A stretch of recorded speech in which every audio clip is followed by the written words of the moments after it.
இதன்போது குறித்த மனுவின் பிரதிவாதிகளாக பெயரிடப்பட்டிருந்த அக்கால பகுதியில் காலி பிராந்தியத்திற்கு பொறுப்பாகவிருந்த பிரதி பொலிஸ் மா அதிபர் KNG வேதசிங்க, அக்கால பகுதியில் காலி பிராந்தியத்திற்கு பொறுப்பாகவிருந்த சிரேஷ்ட போலீஸ் அத்தியட்சகர் மற்றும் காலி போலீஸ் நிலைய பொறுப்பதிகாரி ஆகியோர் நீதிமன்றத்தில் ஆஜராகியிருந்தனர். அங்கு பிரதிவாதிகள் சார்பில் ஆஜரான அரசு சட்டத்தரணி இந்த சம்பவம் தொடர்பில் பிரதிவாதிகள் மனுதாரர்களிடம் நிபந்தனையற்ற மன்னிப்பை கோருவதாக தெரிவித்தார்.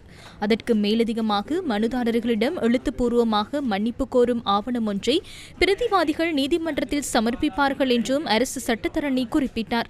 குறித்த மன்னிப்பை மனுதாரர்கள் ஏற்றுக்கொள்வதாக அவர்கள் சார்பில் ஆஜரான ஜனாதிபதி சட்டத்தரணி சாலிய பீரிஸ் நீதிமன்றத்திற்கு அறிவித்தார். இந்த சமரசத்தை பதிவு செய்து கொண்டதன் பின்னர் நீதிமன்றத்தில் ஆஜராகியிருந்த பிரதிவாதிகளான போலீஸ் அதிகாரிகளை நோக்கி பிரதம நீதியரசர் பிரீத்தி பத்மன் சூரசேன இவ்வாறு கூறினார். அன்று சம்பவம் நடந்த சந்தர்ப்பத்தில் இடம்பெற்ற சட்டவிரோத செயற்பாடு தொடர்பிலேயே இந்த மனுதாரர்களான சட்டத்தரணிகள் முறையிட்டிருந்தனர்.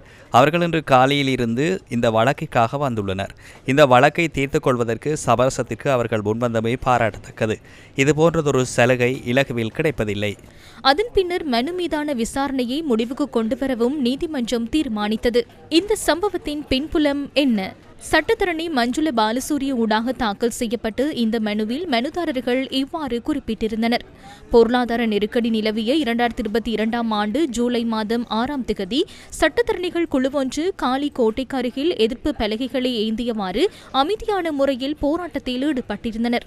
அவ்வேளையில் குறித்த இடத்திற்குள் நுழைந்து போலீஸ் அதிகாரிகள் அந்த போராட்டத்திற்கு இடையூறு விளைவித்ததுடன் எதிர்ப்பு பலகைகளை கிழித்தெறியவும் நடவடிக்கை எடுத்ததாக மனுதாரர்கள் சுட்டிக்காட்டியிருந்தனர்.